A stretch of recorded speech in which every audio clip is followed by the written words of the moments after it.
স্বাস্থ্য আর নিউট্রিশন পাবে, শরীরও স্ট্রং হবে, অল্প খেলেই পেট ভরে ডাইজেশন ঠিক রাখে। MDH সোয়াটিন, আসল প্রোটিন। MDH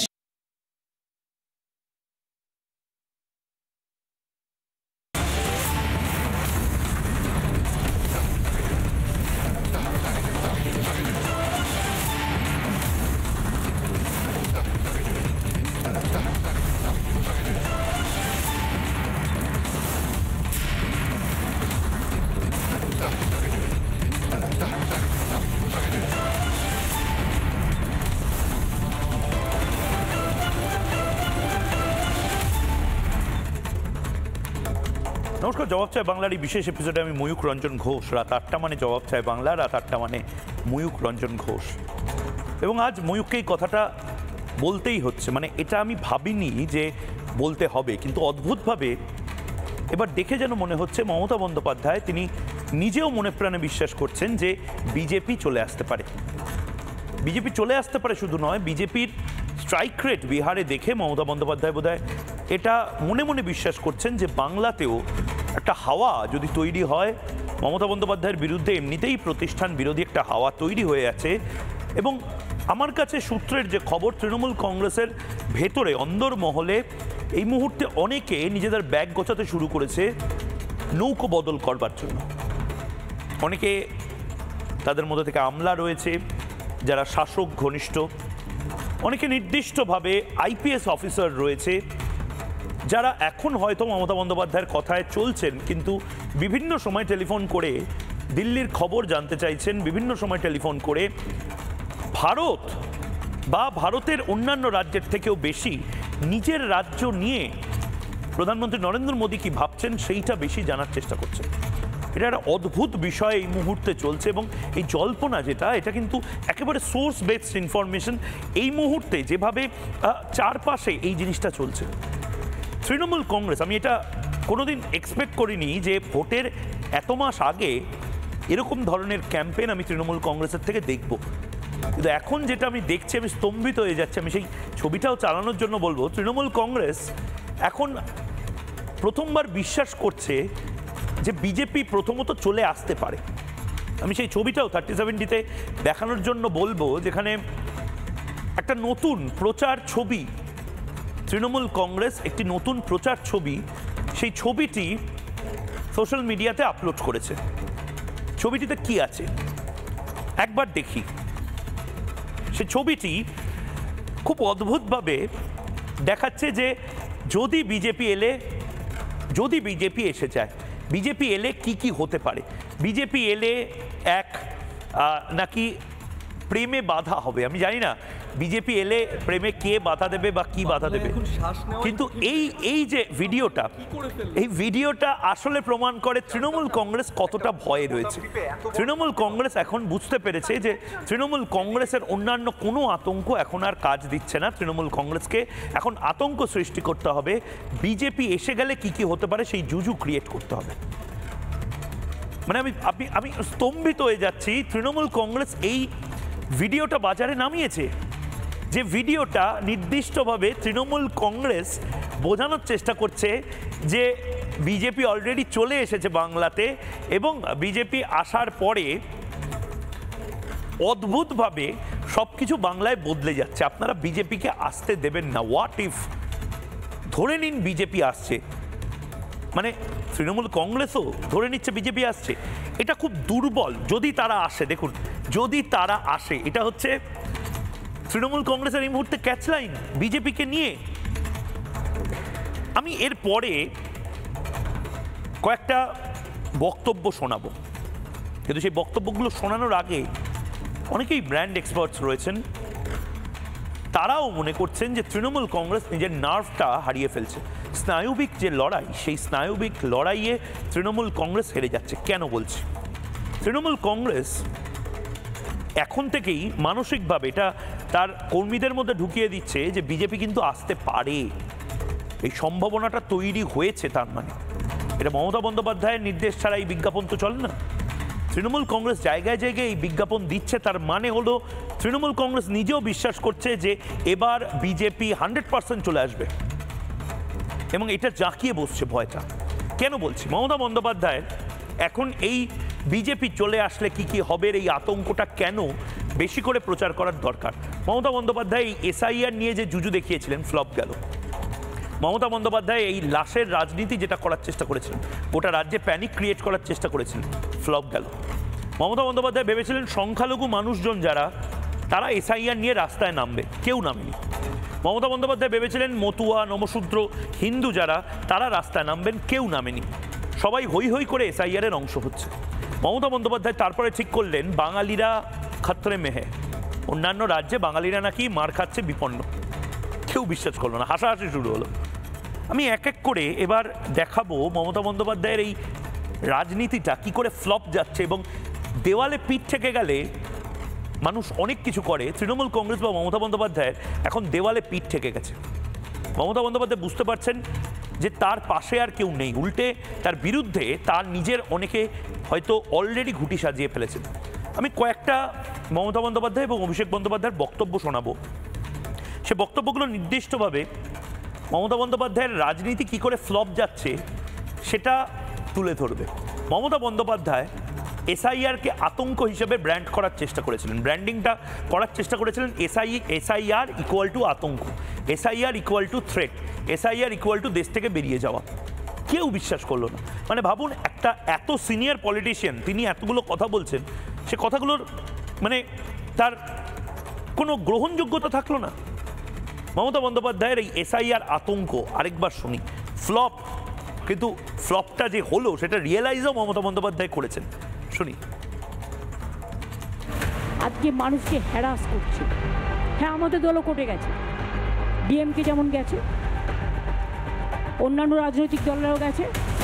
আমরা অল ইন্ডিয়া তৃণমূল কংগ্রেসের থেকে মানুষের হয়ে আমরা বিচার চেয়েছি। এত শর্ট টাইমে এসআইআর হতে পারে না।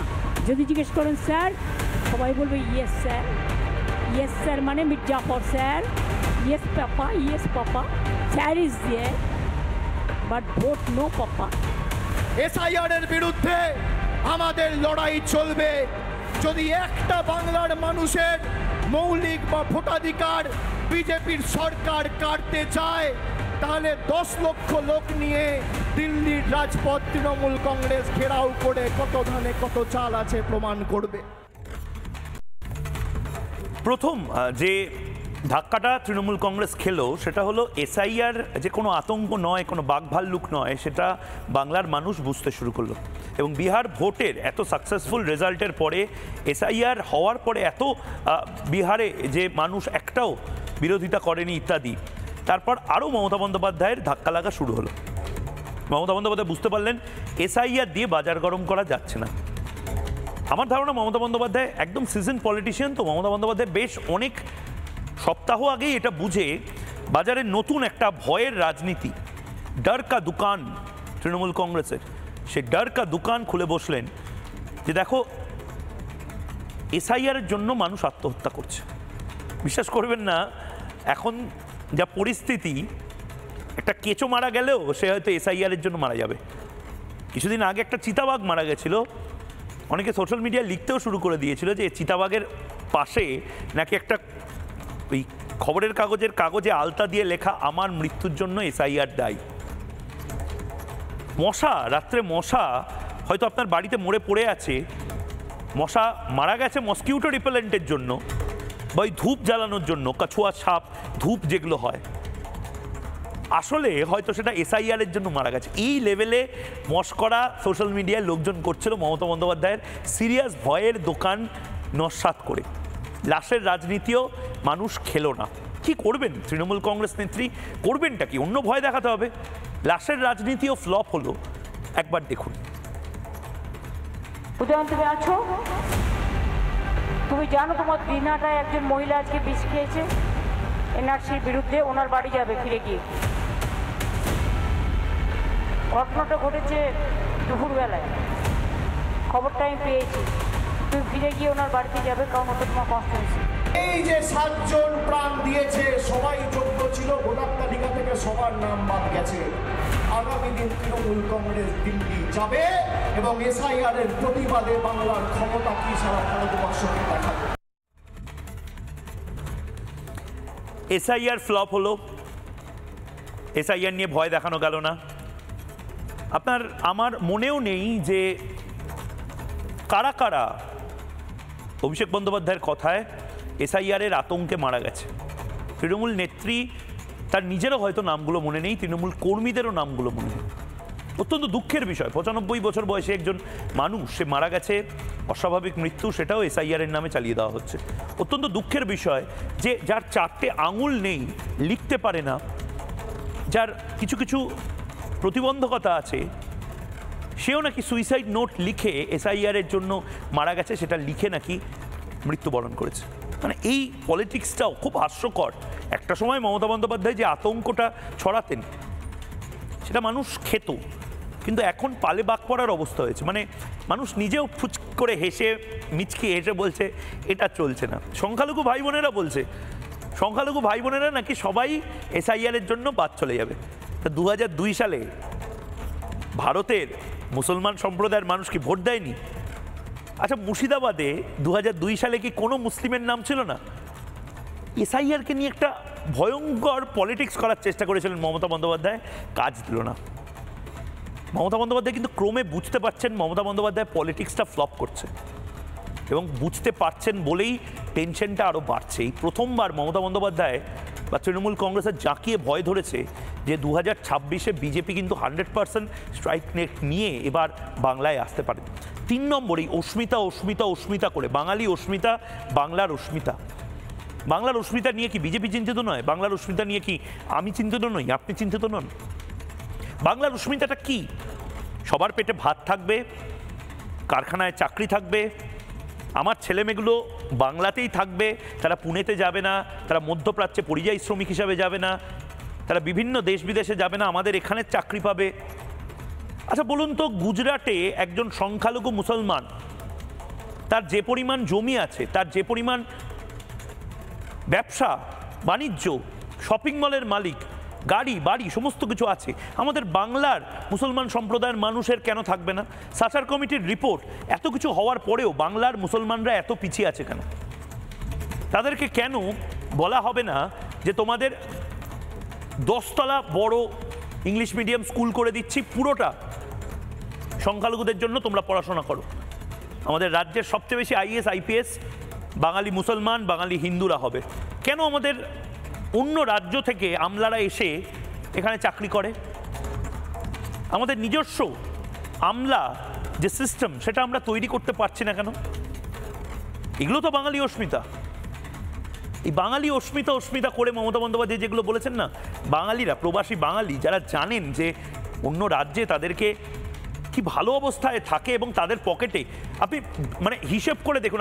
আমি আজকে ময়ূক আপনাদের জিজ্ঞেস করছি, পরিযায়ী শ্রমিক ভাইদেরকে কতজন আপনারা ফিরে এসেছেন ওই 5,000 টাকার জন্য? যারা এই মুহূর্তে সুরাতে কাজ করছে, যারা এই মুহূর্তে হয়তো মুম্বাইতে কাজ করছে, তারা মাস গেলে 70-80 হাজার টাকা পায়। 5,000 টাকার জন্য কেন তারা ফিরে আসবে? সেটাও ফ্লপ গেল। মমতা বন্দ্যোপাধ্যায়ের সেই পলিটিক্স ভয়ের দোকানও ফ্লপ গেল। কি করবে মমতা বন্দ্যোপাধ্যায় দেখুন। আমি লক্ষ্য করছি আমাদের অল ইন্ডিয়া তৃণমূল কংগ্রেস দল লক্ষ্য করছে, আমরা পশ্চিমবঙ্গ সরকারের পক্ষ থেকেও লক্ষ্য করছি, কারণ প্রতিদিন আমার কাছে কমপ্লেন আসে।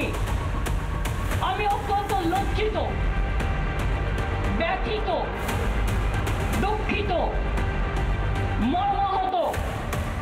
ভারত সরকার আর বিজেপি পার্টির এই আচরণে ভারত সরকার একটা নোটিফিকেশন করেছে, জেনে রাখুন, করে নিজেদের রাজ্যগুলোতে যেখানে বিজেপি আছে সেখানে পাঠিয়েছে।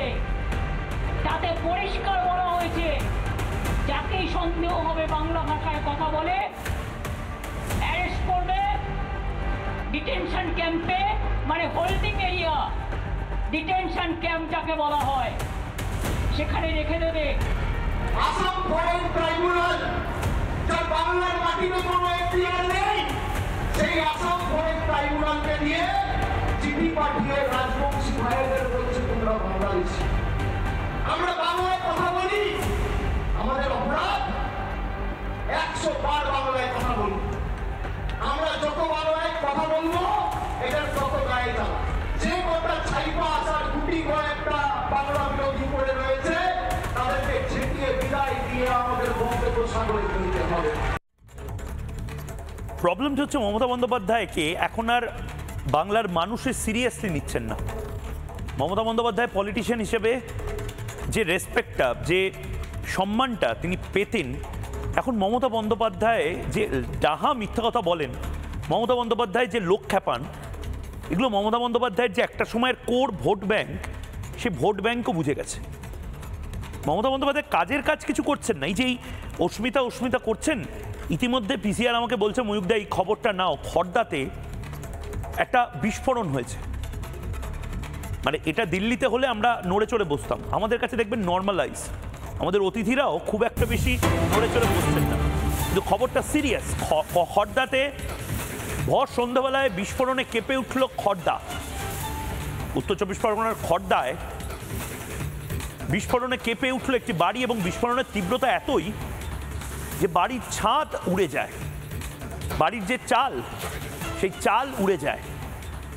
বিস্ফোরণে কাঁপল খড়দার বন্দিপুর ঠাকুর কলোনির ঘটনা, এবং ইতিমধ্যে বম্ব স্কোয়াডের যারা সদস্য তারা চলে এসেছেন, পুলিশ চলে এসেছে, কিন্তু এগুলো হচ্ছে কি করে? যিনি আটক ব্যক্তি তার একটি রাজনৈতিক পরিচয় আছে বলে এই মুহূর্তে জানা যাচ্ছে। আমি একবার যাকে আটক করা হয়েছে তার একটি বক্তব্য শুনে নিতে চাই। ঘরে কি ছিল? চকলেট রাখা ছিল। ওই যে আপনি কি বারুদ রাখা ছিল? তো ওই উড়নতুবড়ির মশলা রাখা। আপনি বানাতেন? উড়নতুবড়ি কালী পুজো সব বানাই। কি ঘটলো আজকে? আমরা খেয়ে দিয়ে শুয়েছি, এরকম হঠাৎ আওয়াজ হচ্ছে। ফার্স্ট পেয়েছি টায়ার বাস্ট হচ্ছে পাশে কারখানা, তারপর দেখছি ঘর পুরো ধোয়া। বারুদ এভাবে রাখা যায় মজুত করে ঘরে? দেখেছিলাম কালী পুজোতে। আরেকবার জানিয়ে রাখি, এই মুহূর্তে বড় খবর, বাড়িতে ব্যাপক বারুদ মজুত করা ছিল। কিসের জন্য মজুত করা ছিল? যুক্তি হিসেবে বলা হচ্ছে যে আমরা কালী পুজোর সময় বাজি বানাতাম। এখন তো ভাই কালী পুজোও নেই, এখন ছট পুজোও শেষ হয়ে গেছে, ক্রিসমাসের জন্য কি তারাবাতি বানানো হচ্ছিল? খড়দায় অভিজিৎ সিং নামে এক ব্যক্তি আটক করা হয়েছে, তাকে বিস্ফোরণ, এবং বিস্ফোরণের তীব্রতা এতটাই খড়দায় যে বাড়ির চাল পর্যন্ত উড়ে যায়। খড়দায় বিস্ফোরণে বাড়ির চাল উড়ে যায়, ঘটনাস্থলে পুলিশ, এবং খুব গুরুতর এই মুহূর্তে যে ঘটনাগুলো ঘটছে সেই ঘটনাগুলো খুব খুব ভয়ঙ্কর। এই ঘটনাগুলো মমতা বন্দ্যোপাধ্যায় এগুলো নিয়ে দেখবেন কোনো কথা বলবেন না। আমি বারবার বলছি, মমতা বন্দ্যোপাধ্যায় তার ব্র্যান্ড অফ পলিটিক্সটা না এখন আর মানুষ নিচ্ছে না। কেন বলছি? যারা রয়েছেন এই মুহূর্তে তাদের সাথে একটু কথা বলে নিই, এবং তারপর কেন বলছি সেই পার্টটা আরেকটু এগোনো যাবে। আপনারা থাকুন আমাদের সাথে। নীলাদ্রি ব্যানার্জি এই মুহূর্তে রয়েছেন, রাজনৈতিক বিশ্লেষক, মানস ভট্টাচার্য গবেষক রয়েছেন, মতিউর রহমান রাষ্ট্রবাদী এই মুহূর্তে রয়েছেন, দীপান্বিতা দে রায় শিক্ষিকা রয়েছেন গুজরাট থেকে, কৌশিক ভট্টাচার্য রাষ্ট্রবাদী সমষ্টির সদস্য রয়েছেন, এবং শাহ আলম ভাই রাষ্ট্রবাদী এই মুহূর্তে রয়েছেন। আমি মতিউর রহমান ভাইকে দিয়ে শুরু করতে চাই। মতিউর রহমান ভাই, মমতা বন্দ্যোপাধ্যায়কে একটা সময় আমরা দেখতাম যে মুসলিম সম্প্রদায়ের মাসিহা, বামফ্রন্ট যে খারাপ কাজগুলো করে গেছে তার থেকে মুক্তির পথ বা মুক্তির মাসিহা হিসেবে মমতা বন্দ্যোপাধ্যায়কে অনেক সংখ্যালঘু ভাই বোনেরা বেছে নিয়েছিলেন। কিন্তু এখন দেখা যাচ্ছে সংখ্যালঘুরাই বুঝতে পারছে যে মমতা বন্দ্যোপাধ্যায় আসলে যা বলেন সেই জিনিস করেন না। না, অ্যাকচুয়ালি মমতা ব্যানার্জি আমাদের মুসলিমদেরকে একটা তেজপাতার মতো ইউজ করছে। তেজপাতা যে মানে তেজপাতা, আমরা কি তেজপাতা না খাওয়া যায় না ফেলা যায়, এইভাবে আমাদের ইউজ করছে। মমতা ব্যানার্জি জানি পশ্চিম বাংলায় যদি আমরা মুসলমানের উন্নতি করে মমতা ব্যানার্জি, তাহলে পশ্চিম বাংলায় বোম কে বানাবে? তৃণমূল মুসলমানকে মারছে, আজকে মুসলমানকে মারছে। আজকে দেখছেন যে বোম বানাচ্ছে কে? মুসলমান। মারছে কে? মুসলমান। মরছে কে? মুসলমান। জেল খাচ্ছে কে? মুসলমান। আজকে ঝান্ডা ধরছে কে? মুসলমান। আজকে কোথাও ভূত রিগিং কোথায় করতেছে? মুসলমান। সব জায়গায় তো মুসলমানকে মমতা ব্যানার্জি ইউজ করছে আমাদেরকে। আজকে যদি মমতা ব্যানার্জি মুসলমানের উন্নতি করে তাইলে তো ঝান্ডা ধরার লোক থাকবে না, তাহলে তো আর ওই বুথ করার লোক থাকবে না, তাহলে তো বোম বানানোর লোকে ওই আফতার পার্টিতে গিয়ে হেজাব করে ঘুমটা দিয়ে এই যে আমাদেরকে একটা মানে বোকা বানানোর চেষ্টা চলছে আজকে এই 14.5 বছর ধরে। এই তো মমতা ব্যানার্জি একটা পলিটিশিয়ান। আমরা তো মানে অ্যাকচুয়ালি যেটা আমরা কি গেছি, যখন মমতা ব্যানার্জির ভোট আসবে তখন এটা করে দিব ওটা করে দিব এইভাবে করেও চালাবে। ভোট চলে গেল, সংখ্যালঘু চলে গেল। যখন ভোট আসবে তখন কোথায় কাকে কাজে লাগাতে হবে, কাকে মারতে হবে, কাকে ধমকি দিতে হবে, কোথায় বোম ফেলতে হবে, তখন তার নেতাদের দিয়ে সেই কাজগুলো করাচ্ছে আমাদেরকে। এই তো মমতা ব্যানার্জির পলিটিশিয়ান। আজকে মুসলমানের জন্য কোথায় কলেজ, কোথায় ইউনিভার্সিটি, কোথায় একটা মাদ্রাসা, কিচ্ছু নাই। শুধু আমাদেরকে ভোট ব্যাংকের রাজনীতি হিসেবে আমাদেরকে ইউজ করছে। যেটা আগে সিপিএম করছিল তার নকল এখন মমতা ব্যানার্জি করছে। মতিউর ভাই, আপনি আমাদের সঙ্গে থাকুন। আমি শাহ আলম ভাইয়ের কাছে যেতে চাই। শাহ আলম ভাই, বাংলায় এই মুহূর্তে ডেভেলপমেন্ট চাই, মানে এটা একদম চাই তো চাই। এবার সেটা তৃণমূল কংগ্রেস যদি না পারে, এটা বিজেপিকে করতে হবে। বিজেপি না পারলে বিজেপিকেও বাংলার মানুষ ছুঁড়ে ফেলে দেবে, অন্য কেউ আসবে। কিন্তু বাংলায় এই মুহূর্তে মতিউর ভাই খুব ভালো একটা কথা বলল যে কলেজ চাই, হাসপাতাল চাই। আমি তো ব্যক্তিগতভাবে মনে করি যে বাংলায় এই মুহূর্তে সংখ্যালঘু উন্নয়ন আমরা হয়তো বাইরে থেকে যা দেখি, ভেতরে হয়তো সেরকম উন্নয়নও হয়নি।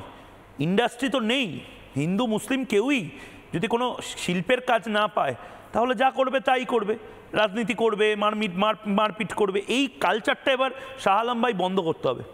আপনারা কি এগিয়ে আসবেন এই কালচার বন্ধ করার জন্য? নিশ্চয় নিশ্চয়। শুনুন, এখন গত কদিন হলো বিহারে ইলেকশন হলো, ওখানে আপনি দেখুন কত বম চলেছে, ওখানে কত রক্ত চলেছে, কত মানুষের ক্ষতি হয়েছে, কত মানে ঘর ছাড়া হয়েছে, ওখানে কিচ্ছু হয়নি। এখানে মুসলমানদেরকে ভয় দেখাচ্ছে যে আপনারা যদি বিজেপিকে সাপোর্ট করেন, যদি বিজেপিকে আনেন, তাহলে আপনারা থাকতে পারবেন না। কেন? আমাদের কন্ট্যাক্ট নিয়েছে, আমাদের ঠিকা নিয়েছে মমতা ব্যানার্জি, কিন্তু আমাদেরকে শুধু ভুল বোঝাচ্ছে যে আপনারা খুব ভালোভাবে থাকুন আর কিছু হবে না, এসআইআর আপনার ক্ষতি হবে আমি দেখছি। এসআইআর কিসের ক্ষতি? যে ভারতীয় নাগরিক আছে কোনো ক্ষতি নেই। আমি অনেক দিন আগে বলেছিলাম, আজকেই বলছি যে মুসলমানকে ইউজ অ্যান্ড থ্রু করছে। আপনি বলছেন তেজপাতা যেটা বিরিয়ানিতে দেয় না, বিরিয়ানি শুধু খুশবুর জন্য, মানে সেন আসবে সেই কারণে তেজপাতা দেয়। কিন্তু আপনি তেজপাতা মতন যদি আমরা ভাবতেন তাহলে এই অবস্থা হতো না। আজকে মুসলমানদের যে অবস্থা হচ্ছে, আপনি নষ্ট করে দিন ছেলেদেরকে। আপনি ছেলেদেরকে মানে এইভাবে দুর্নীতি করতেন, ছেলেদেরকে নিয়ে একটা ঠাকুর ভাঙাচ্ছেন ছেলেদেরকে নিয়ে, আপনি মন্দির ভাঙাচ্ছেন ছেলেদেরকে নিয়ে। কেন রাজনীতি করছেন? এই রাজনীতি মুসলমানদেরকে আপনি ড্যামি করছেন কেন? যে মুসলমান ড্যামি হলে আমি সাপোর্ট করব, তাহলে ভোট পাবো, ওয়ান সাইড ভোট আমি পাবো। কিন্তু এবার আপনি পারবেন না। আপনার যে দুর্নীতি সরকার আছে, যেভাবে আপনি মুসলমানকে যে ভুল বলছেন, যেভাবে ভুল বোঝাচ্ছেন, এটা ঠিক নেই। আমি এসআইআরতে দেখলাম এসআইআরতে অনেকটা ওয়ার্ডে আমি গিয়েছি, ওখানে বাজে ভোট বানিয়ে দিয়েছেন আপনি, কিন্তু লিগ্যাল ভোট যে আছে ওটা থাকবে। আমি কালা ধরে বলছি, যদি লিগ্যাল ভোট যদি একটা যদি বাদ হয়, আপনি আমার কালা ধরে আমাকে টানবেন, কিন্তু লিগ্যাল ভোট বাদ হবে না, এসআইআর হবে আর হবে নিশ্চয়ই। কিন্তু তার মানে আপনারা বড় কথা বলছেন শাহ আলম ভাই, তার মানে আপনি বলছেন বাঙালি মুসলমান, যারা বাঙালি মুসলমান সম্প্রদায়ের মানুষ আছে, বাংলার মুসলমান যারা রয়েছে, তারা তার মানে মমতা বন্দ্যোপাধ্যায়ের ব্র্যান্ড অফ ডর কি দোকান সেটা আর পছন্দ করছে না। হ্যাঁ, ঠিক বলেছেন, ডর কি দোকান। মানে একটা শোলে ফিল্ম এসেছিল না, যে সোজা বেটা গব্বর সিং আয়েগা, ওইভাবে মুসলমানদেরকে বলছে সোজা বেটা বিজেপিকে ভোট দেবে না, नहीं तो বিজেপি গব্বর সিং চলে আসবে। মানে গব্বর সিং শের ভাল্লুক, মানে বিজেপি। এখন দেখুন এই পাশে এটা বিহার, বেশি দূর নেই এখান থেকে কলকাতা থেকে 300 কিলোমিটার। আপনি ওখানে চলে যান, ওখানে মুসলিম ভোট দিয়েছে। মুজফ্ফর শাহ আলম ভাই, আপনার উত্তরপ্রদেশ, গুজরাট বা অন্যান্য জায়গায় আত্মীয় স্বজন বন্ধু বান্ধব আছে, সেখানে কি সব মুসলমানদের বের করে দিয়েছে দেশ থেকে? ইউপিতে আমার মেয়ের শ্বশুর বাড়ি, ওখানে আমি গিয়েছিলাম কিছুদিন আগে, ওখানে কিছু নেই, অশান্তি নেই, শান্তিভাবে আছে। বিহারে আমি গেলাম এখানে গয়াতে, কিছু নেই, ওখানে ভালো শান্তিভাবে মুসলমান আছে, কিন্তু এইখানে রাজনীতি আলাদা। আমি একটা নেত্রীকে শুনলাম টিএমসির, কি বললো যে এখানে রাজনীতি আলাদা। হ্যাঁ নিশ্চয়ই এখানে রাজনীতি আলাদা, কেন আপনারা না রাজনীতি করেন জাতপাত নিয়ে, আপনারা রাজনীতি করেন বম নিয়ে, আপনারা রাজনীতি করেন দুর্নীতি নিয়ে, আর ওখানে রাজনীতি দুর্নীতি হয় না। ওখানে সরকার যখন আছে, আমাদের ওখানে সরকার বিজেপি সরকার 10 বছর আগে আছে, এখন এসআইআর কেন করালো? নিশ্চয়ই ভোটটা ফের হবে। তাহলে এই ক্ষমতাতে এই সরকার এসআইআর করাতে চাইছে না কেন? জানি এসআইআর যদি করায় তাহলে আমার বাজে ভোট চলে যাবে, আমি তো কিছু পারবো না। ইনি বলেছিল যে একটা ভোট যদি বাদ হয় আমি দিল্লিতে 1 লাখ লোককে নিয়ে যাবো। কিন্তু আমি বলছি যে আপনি মমতা ব্যানার্জি, আপনি একটা মুখ্যমন্ত্রী আছেন, আপনার আধার কার্ড পেয়েছেন, ভোটার কার্ড পেয়েছেন, ওটা নিয়ে আপনি দিল্লি যান, আর মোদিজিকে বলুন এই পেয়েছি, লোকজন পালিয়ে গেছে বাংলাদেশ, এবার কি করব? ঠিক এই অবস্থা। আমি দীপান্বিতাদির কাছে যাব। গুজরাটের থেকে দীপান্বিতাদি রয়েছেন। মমতা বন্দ্যোপাধ্যায়, আমি তারপর বিশ্লেষকদের কাছে যাব। এখানে দুজন খুব সিনিয়র মানুষ বসে রয়েছেন, দুজনেই ব্র্যান্ডের সাথে দীর্ঘদিন কাজ করেছেন। মানে একটা ব্র্যান্ড বা একটা ব্র্যান্ড পজিশনিং কী করে বদলায় বা কী করে অবনতি হয় বা কী করে একটা ব্র্যান্ড নার্ভাস হয়ে যায় সেটা দেখে বোঝা যায়। এটা বোধহয় ওনারাই বলতে পারবেন। কৌশিকদা, নীলাদ্রিদা রয়েছেন, মানসদাও রয়েছেন, কিন্তু দীপান্বিতাদি একেবারে মধ্যবিত্ত একজন শিক্ষক। গুজরাটে তার বাড়ি। যখন গোটা দেশে মমতা বন্দ্যোপাধ্যায় ভয়ের দোকান খুলে বসেছিলেন না, যে গোটা দেশ থেকে নাকি বাঙালিদেরকে বিতাড়িত করে দেওয়া হচ্ছে, বাঙালি যেখানে যেখানে আছে তাদের নাকি মারধর করা হচ্ছে, বাংলা বললে নাকি পুলিশ অ্যারেস্ট করে নিয়ে চলে যাচ্ছে, দীপান্বিতাদি সেদিনও প্রতিবাদ করেছিলেন এবং আজও। মানে দীপান্বিতাদি, আমি দেখছি যে ভারতীয় মুসলমান যারা বা নির্দিষ্টভাবে পশ্চিমবঙ্গের মুসলমান যারা, তারা মমতা বন্দ্যোপাধ্যায়কে আর সিরিয়াসলি নিচ্ছেন না। ঠিক সেরকমভাবে প্রবাসী বাঙালি যারা হয়তো ফিরে এসে ভোট দেবেন বা হয়তো তাদের বাড়ির লোক ভোট দেবেন, তারাও মমতা বন্দ্যোপাধ্যায়কে তার মানে সিরিয়াসলি নিচ্ছেন না। মানে মমতা বন্দ্যোপাধ্যায়ের স্টাইল অফ পলিটিক্স, ভয়ের পলিটিক্স, জুজু ধরানো politics, flop, super flop, mega flop. Mamata Bandyopadhyay উনি নিজেও নিজেকে সিরিয়াসলি নিচ্ছেন না। উনি যদি নিজেকে সিরিয়াসলি নিতেন তাহলে আমার মনে হয় না যে এরকম একটা এআই ভিডিও দিয়ে ভয়ের দোকান চালাতেন। মানে অন্তত আমি বলছি কি, পশ্চিমবঙ্গে কি কাজের এতটাই অভাব যে একজন ভালো গ্রাফিক আর্টিস্ট বা অ্যানিমেটরও পাওয়া যায়নি যিনি মানে করতে পারেন, এআই দিয়ে করতে হয়েছে, প্রথম কথা। আচ্ছা, উনি নিজেও সিরিয়াসলি নিচ্ছেন না। উনি কোথায় কে মারা যাচ্ছেন এসআইআর এর ভয়ে, সেই জন্য উনি সেখানে চলে যাচ্ছেন। কিন্তু অথচ যখন অভয়ার জন্য বলা হয়েছে, যখন ডাক্তাররা দেখা করতে গেছে, তখন উনি আসতে পারেননি, তখন তাদেরকে মানে পুলিশ লাঠিচার্জ করে তুলে দিতে হয়েছে। আচ্ছা, নওশাদ সিদ্দিকী আমি মানে নিজেই এই এখনই বললেন যে মুসলিমদেরকে ব্যবহার করা হচ্ছে তেজপাতার মতো। নওশাদ সিদ্দিকীর আমি সেদিনকে একটা ভিডিও দেখেছিলাম যে উনি যে নিজে এসআইআর এর বিরোধিতা করে উনি কিন্তু নিজে এসআইআর এর ফর্মটা কিন্তু নিয়ে নিয়েছেন। ওনার ক্ষমতা হবে না এসআইআর এর ফর্মটা ছিঁড়ে ফেলার জন্য। এর আগেও এরকম অনেক কথা বলেছেন, ওয়াকফ বাতিল করে দেব, এসআইআর বাতিল করে দেব। এবং আপনি যদি দেখেন বিহারের এই রাজনীতিতে কাটিহার থেকে অনেক মুসলমান কিন্তু ভোট দিয়েছেন বিজেপিতে। এখানেই আমাদের দুজন গেস্ট এসেছেন, তারা আমার আগে বললেন কথা। এবং আমি এখানে থাকি গুজরাট, যে কোনো কথায় টিএমসির লিডাররা গুজরাট ইউপি হতে দেব না বলে, অথচ গুজরাটের লাইফস্টাইল এখানে সবাই তো একসাথে আছে। এখানে তো কোথাও গারবার সাথে আজানকে মেশাতে হচ্ছে না, দুজন দুজনের মতো আছে, দুজন দুজনকে রেসপেক্ট এবং ভালোবাসা দিয়ে আছে। ভালোবাসা ভয়ের দোকান উনি শেখাচ্ছেন একটা, যেখানে শাহজাহানকে রাজা বানিয়ে দিচ্ছেন সন্দেশখালী, মেয়েদের কোনো স্বাধীনতা নেই। নিজে মুখ্যমন্ত্রী বলছেন মেয়েরা রাত 10টার পর বাইরে কেন বেরোচ্ছে। এবং এটা প্রথমবার নয়, অভয়ার মৃত্যুর সময়তেও আমার মনে আছে যে উনি বলেছিলেন রাত্রেবেলায় মেয়েদের ডিউটি বন্ধ করে দেবেন। তারপরে উনি অন্যকে শেখাবেন যে ভালোবাসা কাকে বলে, ভয় কাকে বলে। ঠিক, দীপানি যদি আপনি একটু থাকুন আমার সাথে, বাকি দুজনের কাছে যাবো, কিন্তু মতিউর রহমান আবার চলে এসেছেন আমাদের সাথে। মতিউর ভাই, একটা জিনিস আমাকে বোঝান যে এই যে জুজু জুজু জুজু আমাকে থাবা দিও না, তুমি তো জুজু শোনা, এই যে বিজেপি একটা জুজু টাচ করলেই বিজেপি হয়তো খেয়ে নেবে, মুসলমানদের বিজেপি হয়তো বাংলায় এলে বের করে দেবে, মুসলমানরা ফ্রিজে কি খাবার রাখছে সেটা দেখবে, মুসলমানদের বাড়িতে হয়তো পর্দা টাঙিয়ে দেবে, এই ভয়টা তার মানে সাচ্চা মুসলমান যারা পশ্চিমবঙ্গের যারা সংখ্যালঘু তারা তার মানে সিরিয়াসলি নিচ্ছে না, মানে বিজেপি বাঘভাল্লুক চিতাবাঘ কিছু নয়। না না, অ্যাকচুয়ালি কি বলেন, আমি বলি মধ্যা, অ্যাকচুয়ালি ভারতবর্ষে প্রায় 18-20টা রাজ্যে বিজেপি ক্ষমতায় আছে। আজকে সেই জায়গায় তো প্রত্যেকটা রাজ্যে আমাদের কম বেশি সংখ্যালঘু আমরা মুসলিমরা আছি। আজকে সেখানকার মুসলমানরা কেউ পাকিস্তান, বাংলাদেশ, আফগানিস্তানে গেল না, যেটা বিজেপি শাসিত রাজ্য। আজকে এই মমতা ব্যানার্জি এই যে বলে যে বিজেপি পশ্চিমবাংলায় আসলে আমরা নাকি যারা ভারতীয় মুসলমান মানে রাষ্ট্রবাদী মুসলমান তারা নাকি বাংলাদেশে, পাকিস্তানে আমাদের আজান বন্ধ করে দিবে, আমাদের গুরুস্থানে কবরস্থানে মাটি দেওয়া যাবে না।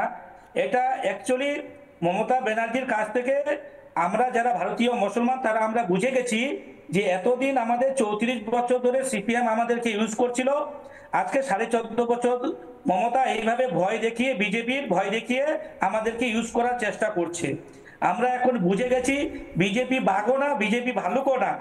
অ্যাকচুয়ালি পশ্চিম বাংলায় একমাত্র সংখ্যালঘুদের উন্নতি করতে পারে একমাত্র ভারতীয় জনতা পার্টি, যেটা আজকে আমরা দেখতে পারতেছি। গুজরাটে যেভাবে আমাদের মুসলমানগুলো ডেভেলপ দেখতে পারতেছি, আমরা দিল্লির মধ্যে কিছু মুসলিম ভাই যেভাবে আমাদেরকে বিজেপিকে ভোট দিয়ে যেভাবে রেখা গুপ্তাকে আজকে সরকারে নিয়ে আসলো। আজকে বিহারে গত ইলেকশন হলো 6-11-এ, তাইলে ওখানে 16টা জায়গায় যেখানে সংখ্যালঘু ভাইরা 60% 50% ছিল, কোনোদিন বিজেপি জিততে পারেনি ওইসব এরিয়ায়, কিন্তু সেখানে এবার নীতিশ কুমার জিতে গেল। তাহলে কিভাবে আজকে আমাদের ভারতীয় রাষ্ট্রবাদী মুসলমানরা কিভাবে বিজেপির সাথে জয়েন হচ্ছে, কিভাবে সাপোর্ট করছে, একমাত্র আমরা বুঝে গেছি পশ্চিম বাংলার একমাত্র উন্নয়ন, পশ্চিম বাংলা আমাদের বিকাশ, আমাদের কর্মসংস্থান, আমাদের জন্য হসপিটাল, কলেজ, ইউনিভার্সিটি একমাত্র ভারতীয় জনতা পার্টি দিতে পারে, ডবল ইঞ্জিনের সরকার দিতে পারবে। এই মমতা ব্যানার্জি কোনোদিন করেনি আর কোনোদিন করবেও না, শুধু আমাদেরকে মুখে লবণ চুষ ঢুকিয়ে চুষিয়ে আমাদেরকে রাখবে। এই হচ্ছে মমতা ব্যানার্জির পলিটিশিয়ান। বেশ, মতিউর ভাই আপনি আমাদের সঙ্গে থাকুন। আমি এবার দুজনের কাছে যাব, কৌশিকদা এবং নীলাদ্রিদা, এক এক করে যাব, কিন্তু তার আগে মানে এটা মনে হচ্ছিল, এবং অর্ণব কালকে ছিল, অর্ণব গোস্বামী কালকে একদম দীর্ঘ একটা অ্যানালিসিস, এবং অর্ণবের কাছে আরও বেশি তথ্য ছিল, অনেক বেশি সূত্র যে অর্ণব পায়, সেই অর্ণব গোস্বামীর সূত্র থেকে অর্ণব গোস্বামী বলছিল এই মুহূর্তে মমতা বন্দ্যোপাধ্যায় লোনলি, একা হয়ে গেছে। মমতা বন্দ্যোপাধ্যায়ের চারপাশের যে বলয়, সেই বলয়তে যে আসলে মমতা বন্দ্যোপাধ্যায়ের কেউ সাথে নেই, সবাই জাস্ট অপেক্ষা করছে জাস্ট জাহাজ পরিবর্তনের, সেই হিন্ট মমতা বন্দ্যোপাধ্যায় পাচ্ছেন। এবং সেজন্যই নাকি মমতা বন্দ্যোপাধ্যায় এবার অল আউট খেলার জন্য তৃণমূল কংগ্রেসের যারা কর্মী আছে, সোশ্যাল মিডিয়ার যারা লোক আছে তাদের বলছে, অর্থাৎ মমতা বন্দ্যোপাধ্যায়ের যে 3-4টে বড় অস্ত্র ছিল সব ডিফিউজ হয়ে গেছে। ভয়টা মমতা বন্দ্যোপাধ্যায়ের আর কেউ মানে বাই করছে না, ভয়ের যে দোকান সেখানে আর কোনো খরিদ্দার নেই। অর্ণব গোস্বামী আরও খুব ইন্টারেস্টিং কয়েকটা কথা বলেছিল, একবার একটু শুনে নিই কী কী বলেছিল, এবং তারপর দুজনের কাছে তাদের ব্যাখ্যাটা নেব, শুনি। আজকে দিদির অনেক চিন্তা, আজকে দিদি অনেক একা। পার্থ এসে গেছে ফেরত, কিন্তু পার্থ তো ভোট আনতে পারবে না। ঠিক, পার্থ যে মাফিয়া, ওদের একটা লিমিটেড ভোট, লিমিটেড ইউটিলিটি। দিদির আজকে অনেক চিন্তা, দিদি অনেক লোককে ফোন করছে, আমি খবর পেয়েছি। দিদি সকাল থেকে দুপুর থেকে অনেক লোককে ফোন করছে, কি হচ্ছে, কি হবে, কি হবে, কি হচ্ছে। তারপরে অখিলেশকে ফোন করেছেন, আর অখিলেশ তারপরে একটা টুইট করেছে কি আমরা বাংলায়, উত্তরপ্রদেশ, তামিলনাড়ুতে যেটা বিহারে হয়েছে সেটা আমি হতে দেব না। মানে পুরোপুরি ব্লেমটা এসআইআর এর উপরে দিয়েছে। ন্যাশনাল লেভেলে কোনো পার্টনার নেই, আর যারা পার্টনার আছে ওদের অনেক চিন্তা নিজেদের মধ্যে। অখিলেশের কোথায় সময় দিদিকে হেল্প করার, কেজরিওয়াল নিজেই পার্টিতে নেই, তো দিদি একদম একা পড়ে গেছে ময়ূক। নীলাদ্রি ব্যানার্জি, আমি শুরুতে আপনার কাছে যাচ্ছি। প্রবলেমটা কি হচ্ছে? মানে Trinamool Congress as a brand ভয়ঙ্কর সুপার ব্র্যান্ড একটা, কিন্তু তৃণমূল কংগ্রেস আজ পর্যন্ত মানে এটা আমি অদ্ভুতভাবে দেখলাম। মানে আমি কোনো দিন নাম পর্যন্ত নিইনি যারা মিনমিন করে। এটা আমি মনে করি তাদেরকে আমি কেন মহিমান্বিত করব নেগেটিভ পাবলিসিটি দিয়েও। তৃণমূল কংগ্রেস এখন পুরো যে ক্যাম্পেইনটা শুরু করলো ভোটের, সেটা বিজেপিকে মহিমান্বিত করে, বা বিজেপি কতটা দাবাং, বিজেপি কতটা দেশের জন্য বিভিন্ন লাভ জিহাদের মতন ঘটনা আটকে দিচ্ছে, এই ব্র্যান্ডিং দিয়ে শুরু করলো। মানে এটা আমি জানি না, এটা ভয়ঙ্কর কোনো মানে এই প্রশান্ত কিশোরের মতন কোনো অ্যাডভাইজারের একটা বাজে ব্রিফিং না, মমতা বন্দ্যোপাধ্যায়ের অ্যাকচুয়ালি মনে হচ্ছে যে এটাই লাস্ট অস্ত্র, আর কোনো অস্ত্র বাকি নেই ভয় দেখানোর। না ময়ূক, আমার মনে হয় আপনি না মমতা বন্দ্যোপাধ্যায়ের সমস্যাটা বুঝতে পারছিলেন না। মমতা বন্দ্যোপাধ্যায়ের জুতো পরে তার সমস্যাটা বুঝতে হবে। প্রত্যেক রাজনৈতিক দলের একটা নিজস্ব ভোট ব্যাংক থাকে, যেমন সিপিএমের ভোট ব্যাংক ছিল বাংলার কৃষকেরা। 2001 সালে এসআইআর হয়েছে, 2004 সালের নির্বাচনে 42টা আসনের মধ্যে 35টা আসন পেয়েছিল বামফ্রন্ট, কোনো প্রভাব পড়েনি, কারণ তাদের কোর ভোট ব্যাংক কৃষকেরা। যেহেতু বামেরা ভূমি সংস্কার করেছিল ক্ষমতায় এসে, তাদের সাথে ছিল। বামেদের পতন হলো কখন? যখন সিঙ্গুর নন্দীগ্রামের পর কৃষকরা ভয় পেল বামেরা তাদের জমি কেড়ে নিতে পারে কারখানা বানাতে, তখন বামেদের পতন হলো। নীতিশ কুমারের ভোট ব্যাংক হচ্ছে মহিলারা এগিয়ে এসে ভোট দিয়েছেন, তাই এই বিশাল জয়। আমরা দেখেছি কিভাবে মহিলা ভোট 9% বেশি হয়েছে পুরুষ ভোটের থেকে, যেটাই ফারাক করে দিয়েছে। মমতা বন্দ্যোপাধ্যায়ের সমস্যা হচ্ছে এখন তার মূল ভোট ব্যাংক মহিলারাও নন, মুসলমানরাও নন, তার মূল ভোট ব্যাংক হচ্ছে বাংলাদেশ থেকে আসা অবৈধ অনুপ্রবেশকারীরা। মমতা বন্দ্যোপাধ্যায় ভয় পাচ্ছেন যদি এসআইআর হয় এবং এই অবৈধ অনুপ্রবেশকারী এবং মৃত ভোটারদের নাম ভোটার লিস্ট থেকে বাদ যায়, যেখানে ভারতীয় জনতা পার্টির সাথে 2024-এর নির্বাচনে তার ভোটের ফারাক মাত্র 43 লাখ, যেখানে মহিলা ভোট তার দিক থেকে সরে যাচ্ছে, তাহলে তার ভরাডুবি অবশ্যম্ভাবী। তিনি যদি কোনোভাবে এসআইআরকে আটকাতে না পারেন, অথচ তিনি এসআইআরকে আটকাতে পারছেন না, এখন যেভাবে চলছে ময়ূক এসআইআর আটকানোর কোনো সম্ভাবনা নেই। কিন্তু সমস্যাটা অন্য। অবৈধ অনুপ্রবেশকারী ভোট ব্যাংক ঠিক আছে, কিন্তু বাংলাদেশে একটা পট পরিবর্তন হয়ে গেছে। গত বছর থেকে বাংলাদেশে যে সরকার এসছে তারা সন্ত্রাসবাদীদের ছেড়ে দিচ্ছে, এই সন্ত্রাসবাদীরা অনেকে অবৈধ অনুপ্রবেশকারী হয়ে ভারতে প্রবেশ করছে। তার ফলে কি হচ্ছে, যখন পশ্চিমবঙ্গ দিয়ে এরা প্রবেশ করছে, পশ্চিমবঙ্গে অপরাধমূলক অ্যাক্টিভিটি অনেক বেড়ে যাচ্ছে, মেয়েরা অনেক অসুরক্ষিত হয়ে যাচ্ছে। মেয়েরা যখন অসুরক্ষিত হয়ে যাচ্ছে, ভোট ব্যাংকের বিরুদ্ধে তো মমতা করতে পারেন না। মমতা তাই বলছেন মেয়েরা ঘরে থাকুক। ওনার বলা উচিত ছিল রাতে ধর্ষকরা ঘরে থাকুক, ধর্ষকদের হাত ভেঙে পা বেঁধে বাড়িতে রাখা উচিত ছিল, তার জায়গায় বলছেন মেয়েরা ঘরে থাকুক। কারণ ধর্ষকরা তো ভোট ব্যাংক, এরা তো অপরাধী, যারা ঢুকছে তারা অপরাধী বলে তারা খুন করবে, ধর্ষণ করবে, রাহাজানি করবে, এটাই স্বাভাবিক। এদেরা যখন বাংলাদেশ থেকে পশ্চিমবঙ্গে আসছে বা পশ্চিমবাংলার মেয়েরা অসুরক্ষিত হয়ে যাচ্ছে, আরজি করের মতো ঘটনা ঘটছে, দুর্গাপুরের মতো ঘটনা ঘটছে, বাংলার চারিদিকে মেয়েদের ওপর এই ধরনের অত্যাচার বাড়ছে, তখন মহিলা ভোট ব্যাংকটা মমতার থেকে সরে যাচ্ছে। মানে মমতা ভাবছিলেন লক্ষ্মীর ভাণ্ডার, কিন্তু এখন দেখা যাচ্ছে বিজেপি শাসিত রাজ্যগুলোতে মেয়েরা অনেক বেশি টাকা পাচ্ছে সরকারের থেকে। নীতিশ কুমার তো অক্টোবর মাসেই মেয়েদের 10,000 টাকা করে দিয়েছেন, মমতা মাসে 1,000 দিয়েছেন, উনি এক প্রকল্পে তিনি 10,000 দিয়েছেন। বিজেপির রাজ্যে মেয়েরা অনেক বেশি টাকা পাচ্ছে, এবং লক্ষ্মীর ভাণ্ডারের জন্য মেয়েরা তৃণমূলকে ভোট দেবে না, মেয়েদের ভোট ব্যাংকটা বেরিয়ে যাচ্ছে। এবং মমতা তার এই অবৈধ অনুপ্রবেশকারী ভোট ব্যাংকটাকে রাখার জন্য মরিয়া হয়ে উঠছেন। মরিয়া যখন হচ্ছেন, অন্যদিকে মমতার এমপিরা দেখুন সত্যগ্রহ সিনহা, ময়ূক সত্যগ্রহ সিনহা আজকে নীতিশ কুমারের প্রশংসা কেন করছেন? কারণ সত্যগ্রহ সিনহা বুঝতে পাচ্ছেন সামনে বছর তৃণমূলের ভরাডুবি হতে চলেছে, তাই দ্বিতীয় নৌকো কোনটা, বিজেপিতে উনি ফিরতে পারবেন না। বিজেপি সত্যগ্রহ সিনহাকে বঙ্গবিভূষণ সম্মান দিয়েছিলেন মমতা বন্দ্যোপাধ্যায় এই 2 সপ্তাহ আগে। হ্যাঁ, সত্যগ্রহ সিনহা মানে এটা আসলে কাদের মুখ পুরল, যারা বারবার বলে যে আমাদের বাঙালির জন্য লড়াই করতে হবে, বাংলার জন্য লড়াই করতে হবে। শত্রুঘ্ন সিনহা কিন্তু বুঝতে পারছে নীলাদ্রিদা যে জাহাজ হয়তো বদল করতে হবে, নৌকো হয়তো টপকাতে হবে, এক নৌকো থেকে আরেক নৌকো। ইউনাইটেডের নৌকোটা সেদিকে তাক করে আছেন, মমতার পতন ঘটলে ওই নৌকোয় চলে যাবেন। কিন্তু আমি শুধু শত্রুঘ্নর কথা বলছি না নীলাদ্রিদা, আমি বলছি যে শত্রুঘ্নর মতন হুমায়ুন কবির আজকে কি বলেছেন জানেন? হুমায়ুন কবির মানে শুনে মনে হচ্ছে যে কোনো বিজেপির নেতা কথাগুলো বলছেন। শুনুন একবার হুমায়ুন কবিরের কথা এসআইআর এর মৃত্যু নিয়ে। রাজনৈতিক নেতা, বুথ লেভেলের নেতা বা টাউনের নেতা, যারা নিজেদের বুথ লেভেলে ভোটারদের কাছে যাদের গ্রহণযোগ্যতা নেই, তারা এই সমস্ত ইস্যু নিয়ে ঝাঁপাবে। যারা প্রকৃত নেতা, তারা কোনোদিন একটা সুসাইড নিয়ে, একটা ব্যক্তির মৃত্যু নিয়ে এই ধরনের রাজনীতি করা মোটেই সে যেই হোক উচিত না। মানে নীলাদ্রিদা খুব স্পেসিফিক্যালি এই মুহূর্তে মমতা বন্দ্যোপাধ্যায় বুঝতে পারছেন সংখ্যালঘুরা তার সাথে নেই, মহিলারা, আমি জানি না মহিলা আপনি বলছেন বটে, কিন্তু মহিলারা মমতা বন্দ্যোপাধ্যায় খুশি আমি জানতাম, যদিও বিজেপি এখন বলছে যে আমরা নারায়ণ ভান্ডার, লক্ষ্মীর ভান্ডার এগুলো কোনো ফ্যাক্টরি নয়, আরও বেশি টাকা দেবো। খুব সংক্ষেপে ইস্যুটা সুরক্ষা মহিলাদের। একদিকে দেখছে বিজেপি শাসিত রাজ্যে বেশি টাকা পাচ্ছে, তার টাকাটা সমস্যা নয়, অন্য বিজেপি এলে বেশি টাকা পাওয়া উচিত। অন্যদিকে এই যে অবৈধ অনুপ্রবেশকারী দুষ্কৃতীরা ঢুকছে, মহিলারা, আপনি যে কোনো মহিলার সামনে বুম ধরে জিজ্ঞেস করুন যে মহিলাদের সুরক্ষা বেড়েছে না কমেছে, সবাই বলবে মহিলা অসুরক্ষিত। পশ্চিমবঙ্গে মহিলারা যদি অসুরক্ষিত ফিল করে, মমতার মতো একজন মহিলা মুখ্যমন্ত্রী থাকা সত্ত্বেও, তারা তো অল্টারনেটিভ খুঁজবে, কিভাবে তারা বাঁচবে এই রাস্তা দেখবে। তারা কি চাইবে আরেকটা আর্জিকর হোক?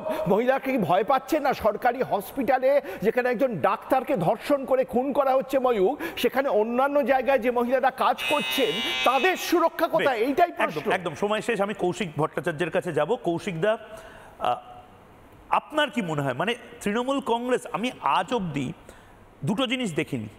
এক, মমতা বন্দ্যোপাধ্যায় ডিফেন্সিভ, মমতা বন্দ্যোপাধ্যায় জাস্টিফিকেশন দিচ্ছেন যে না তোমরা ভুল বুঝেছো, আমি তো রাত্রে বেরোনোর কথা বলিনি। মমতা বন্দ্যোপাধ্যায়ের স্টাইল অফ পলিটিক্সটাই হচ্ছে অভিনন্দন বা গুড মর্নিং মাথায় না এলে সেটাকে বলে, মুখ থেকে হয়তো বেরিয়ে গেছে শুভনন্দন, ওটাকেই ডিকশনারির অংশ করে দেওয়া, এপাং ওপাং ঝপাংকে বলে দেওয়া যে এটাই সর্বশ্রেষ্ঠ কবিতা। মমতা বন্দ্যোপাধ্যায় এখন জাস্টিফিকেশন দিচ্ছেন। এক, প্রথম বোঝা গেল যে ব্র্যান্ডে কিছুটা চির খাচ্ছে। আর দুই, তৃণমূল কংগ্রেস এতদিন শুধু তৃণমূল তৃণমূল তৃণমূল তৃণমূল কি লক্ষ্মীর ভাণ্ডার দিয়েছে, তৃণমূল কি করেছে, এগুলো সোশ্যাল মিডিয়া হোক বা ক্যাম্পেনে আনতো। এখন ডিরেক্টলি ক্যাম্পেনের স্টাইল বদলে দিয়ে বিজেপি আসলে কি হয়ে যাবে, এই বিজেপি আসলে কিন্তু ফ্রিজ থেকে মাংস বের করে নেবে, এই বিজেপি আসলে কিন্তু লাভ জেহাদ এই ধরনের জিনিসপত্র নিয়ে ওরা ঘাঁটাঘাঁটি শুরু করবে। মানে টোটাল ক্যাম্পেন, এই 30-40 সেকেন্ডের যে ক্যাম্পেনগুলো করছে তৃণমূল, সবকটা বিজেপি কেন্দ্রিক, নেগেটিভ পাবলিসিটি বিজেপিকে দিয়ে যাচ্ছে। কৌশিকদা, ময়ূক, তুমি বললে ব্র্যান্ডের কথা, যে কোনো ব্র্যান্ডের একটা ব্র্যান্ড প্রমিস হয়। সো মমতা ব্যানার্জি সিপিএমকে সরিয়েছিলেন, তার একটা ব্র্যান্ড ভ্যালু ছিল। কিন্তু তুমি যদি দেখো, মমতা বন্দ্যোপাধ্যায় ক্রমাগত যা বলে এসছেন যে আমি নোটবন্দি হতে দেব না, রিভার্স করাবো, নোটবন্দি হয়েছে, জিএসটি আমি রিভার্স করাবো, জিএসটি হয়েছে, ওয়াকফ আমি হতে দেব না, বিল পাস হতে দেবো না, হয়েছে, আমি এসআইআর হতে দেব না, এসআইআর হচ্ছে। তার ফলে মমতা ব্যানার্জি ব্র্যান্ড টার্নিশ হচ্ছে। আমরা কি বলতাম, brand Mamata, brand M equal to 2M, তার মানে মহিলার মুসলিম।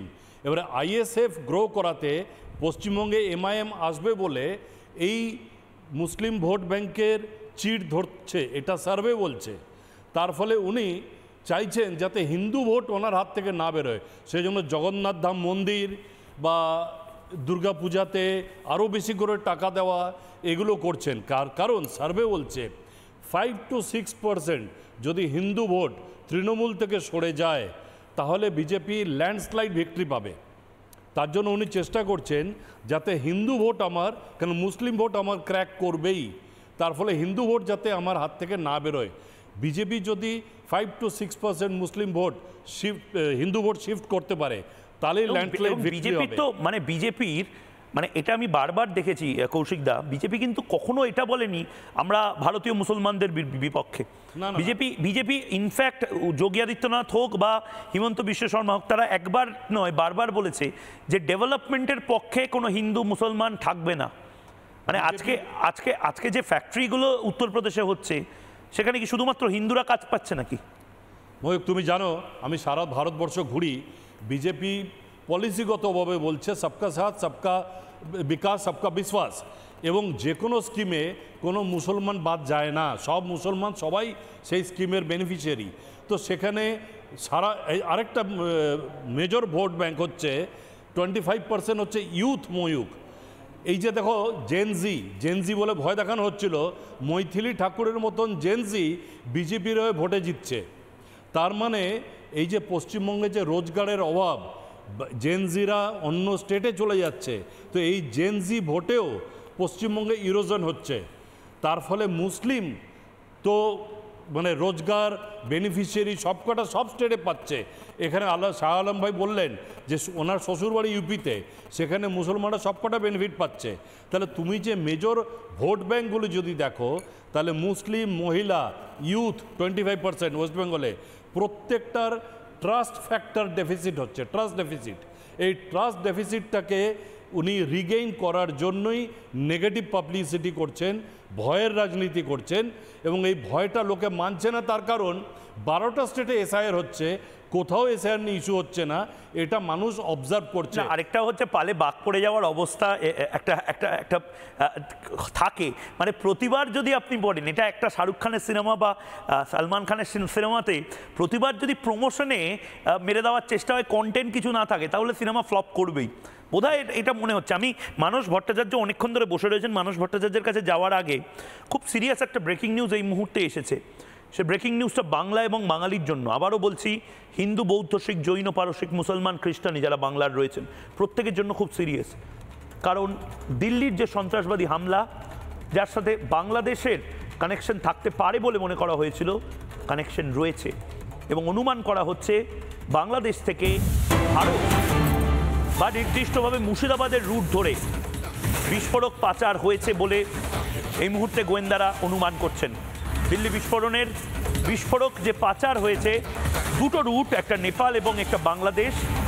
ইখতিয়ার নামে একজন ব্যক্তির খোঁজে এনআইএ, ইখতিয়ার নামে একজন ব্যক্তির খোঁজে এনআইএ দিল্লি বিস্ফোরণ কাণ্ডে বাংলাদেশ পাকিস্তান যোগ।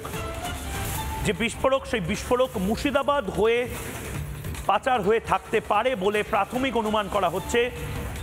প্রাথমিক অনুমান যদি মুর্শিদাবাদ হয়, একবার আমি জাস্ট রুটটা দেখানোর জন্য বলবো, যে মুর্শিদাবাদটা কতটা ভালনারেবল হয়ে যাচ্ছে, কতটা সংবেদনশীল হয়ে আছে। দেখুন, এই বাংলাদেশ, যে বাংলাদেশ আপনারা দেখতে পাচ্ছেন, সেই বাংলাদেশের থেকে নির্দিষ্টভাবে আমাদের পশ্চিমবঙ্গ হয়ে দিল্লিতে যাওয়া অত্যন্ত সহজ। কলকাতা থেকে দিল্লি, হাওড়া স্টেশন থেকে প্রচুর ট্রেন, 200 টাকায় যে কেউ, মালদা, মুর্শিদাবাদ থেকেও, মালদা থেকে ইনফ্যাক্ট দিল্লিতে প্রচণ্ড সহজে যাওয়া যায় গনি খান চৌধুরীর জন্য। গনি খান চৌধুরী এত ট্রেন দিয়েছেন মালদাকে, যে কেউ 200 টাকায় আনরিজার্ভ কম্পার্টমেন্টে বসে একদম সোজা দিল্লি যেতে পারেন। কিন্তু এটা যদি সত্যি হয়, তাহলে মুর্শিদাবাদ, মালদা নিয়ে আরও চিন্তা বাড়ছে। অধীর চৌধুরী এই চিন্তার কথাই বারবার বলেছিলেন বাংলাদেশের সময়। 2024 সালে অধীর চৌধুরী, মানস ভট্টাচার্য আপনার কাছে যাব, কিন্তু অধীর চৌধুরী তিনি 2024 সালে কি বলেছিলেন আমি পিসিআরকে একবার শোনানোর জন্য বলবো। 2024 সালে অধীর চৌধুরী এই আশঙ্কাটা বলেছিলেন। এই আশঙ্কাটা সত্যি যদি হয়, এবার আমাদের প্রত্যেককে, যারা রাষ্ট্রবাদী, তাদেরকে ঝাঁপিয়ে পড়তে হবে এটা আটকানোর জন্য। শুনুন। আগামী দিনে ওরা চাইবে এক্সটেন্ডেড বাংলাদেশ, তাদের ভূগোল বাড়াতে চাইবে, তাতে মুর্শিদাবাদকে দাবি করবে, তারা মালদাকে দাবি করবে, মিলিয়ে নেবে, এগুলো আমার কথা। অতএব এটা এক্সটেন্ডেড বাংলাদেশ। কারণ যখন স্বাধীন হয়েছিল ভারত পাকিস্তান, 2 দিন পর মুর্শিদাবাদ স্বাধীন হয়েছিল। মালদা, দিনাজপুর ডিমান্ড করবে বাংলাদেশ আগামী দিনে। এগুলো হচ্ছে এক্সটেন্ডেড বাংলাদেশ। আচ্ছা, মানুষদার নেটওয়ার্কে একটু ইস্যু হচ্ছে, আমি মতিউর ভাইয়ের কাছে যাই। মতিউর ভাই নিজেও শিলিগুড়ির মানুষ। মতিউর ভাই, চিকেন স্নেকের একদম পাশে আপনারা থাকেন, শিলিগুড়ি করিডোরে। বাংলাদেশিদের নজর শিলিগুড়ি করিডোরে, আসলে পাকিস্তানের নজর। এটা তো রুখে দিতে হবে দাদা, এবং মতিউর, ময়ূক দুজনকেই রুখে দিতে হবে। 100 বার দাদা। এর জন্য ভারতীয় রাষ্ট্রবাদী মুসলমান ভারতীয় জনতা পার্টির সাথে আছে এবং থাকবে। আজকে যদি আমরা পাকিস্তানে গিয়ে যদি আমরা ভারতকে খুঁজি, আমরা কিন্তু পাবো না। আজকে যদি আমরা পশ্চিম বাংলায় যদি আমরা পাকিস্তান খুঁজি তাহলে কিন্তু পেয়ে যাব। পশ্চিম বাংলায় যদি আমরা পাকিস্তান খুঁজি এরকম ছোট ছোট পাকিস্তান আমরা অনেক পেয়ে যাব পশ্চিম বাংলায় এই তৃণমূলের আমলে। কারণ হচ্ছে এটাই, এই সরকার যখন থেকে এসছে এই মিনি পাকিস্তান ছোট ছোট আছে কলকাতায়, কিছু মুর্শিদাবাদে আছে, এটাই তো হচ্ছে তৃণমূলের মানে মানে কালচার। আচ্ছা, মানুষদা যদি শুনতে পান একদম, মতিউর ভাই, মানস ভট্টাচার্য বোধহয় শুনতে পাচ্ছে না, বলুন মতিউর ভাই। বলছি এটাই হচ্ছে তৃণমূলের মানে আর কি সংস্কৃতি। এই যে ছোট্ট ছোট্ট এই যে টুকরো টুকরো গ্যাং সে পশ্চিম বাংলায় তৈরি করে দিয়েছে। আমি বললাম না মহিদা যে পাকিস্তানে গিয়ে আমরা ভারতকে খুঁজে পাবো না, কিন্তু আমরা পশ্চিম বাংলায় যদি আমরা পাকিস্তান খুঁজি আমরা পেয়ে যাব। এটা তো বড় কথা বলছেন, এই তৃণমূল বড় কথা বলছেন সরকারের আমলে, তৃণমূল সরকারের আমলে। আজকে শাহ আলম ভাই এটা ঠিক বলছে না ভুল বলছে? ঠিক বলছে।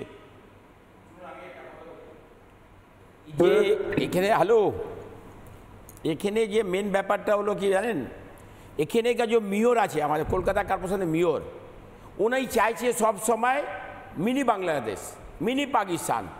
যে জায়গাটা বললো আপনার মেদিয়া বুরুজ, যেখানে খিদিরপুর, যেরকম আপনি চলে যান এখানে মানে আপনার দক্ষিণ চব্বিশ পরগনা, এখানে সবাই যে বলে কি যে মিনি বাংলাদেশ মিনি পাকিস্তান করবো আমি।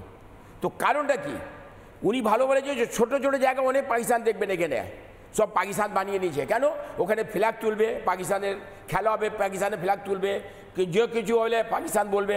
তো তাহলে এই জিনিসটা বার্তা দিয়েছে টিএমসি সরকার যে তোমরা এই ভেবে নাও যে আমরা পাকিস্তানে আছি, কিন্তু এরা জানে না এটা অনেক বড় ভুল করছে। আগামীকাল কত ক্ষতি হবে এটা জানে না, কিন্তু ভোট ব্যাংকের জন্য এই টিএমসি সরকার ভোট ব্যাংকের জন্য এই মিনি বাংলাদেশ মিনি পাকিস্তান যে করে এটা ঠিক নেই। কেন? এখন যে আপনি যে করছেন এটা ক্ষতিকার হবে। আপনি তো চলে যাবেন, আপনার কোনো ঠিক নেই, কিন্তু ক্ষতি হবে আমাদের মুসলমানদেরকে আপনি ভুল করছেন, মানে গক্ত করে দিচ্ছেন, ফেলে দিচ্ছেন আপনি, এই অবস্থা।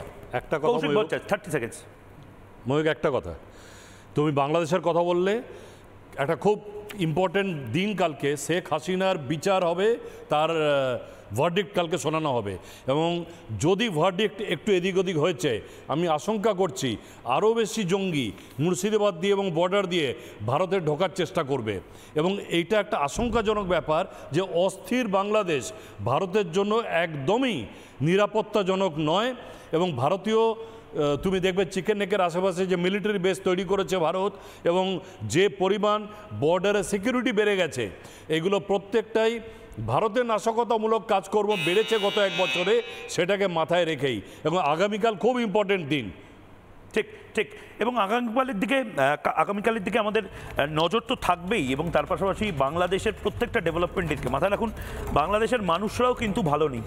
বাংলাদেশের অনেক মানুষজন আমাকে টেলিফোন করে বলছেন যে ইউনূস এখন বাংলাদেশকে বাঙালিদের হাত থেকে আমেরিকানদের হাতে বিক্রি করে দিয়েছে। চট্টগ্রামে বিভিন্ন অ্যান্টি টেরর অপারেশন চালানোর কথা, সেখানে অ্যান্টি ইন্ডিয়া অপারেশন চলছে ওখানে, এবং 46টা যে ঘাঁটি, সেই 46টা ঘাঁটিতে কি হচ্ছে কি না হচ্ছে আমরা কেউ জানি না। প্রয়োজন এই মুহূর্তে জানাটা, বাংলাদেশকে স্বচ্ছভাবে আসতে হবে ইন্ডিয়ার কাছে এটা জানাতে যে 46টা টেরর ক্যাম্প, যেটা পাকিস্তানের টেরর ক্যাম্প, যেটা বাংলাদেশে এই মুহূর্তে রয়েছে, সেখানে ঠিক কী হচ্ছে আমাদের নজর থাকবে। কাল সারাদিন আমাদের নজর থাকবে বাংলাদেশের দিকেও। কিন্তু একটা ছোট্ট বিরতির পর ফিরে আসছি। ময়ূক রঞ্জন ঘোষ, সঙ্গে থাকুন। চায়ের আসল স্বাদ শুধু MDHT+ থেকেই আসবে। মাথায় দেখো লবঙ্গ এলাচ দিয়ে ভরপুর MDHT+ মশলা। MDH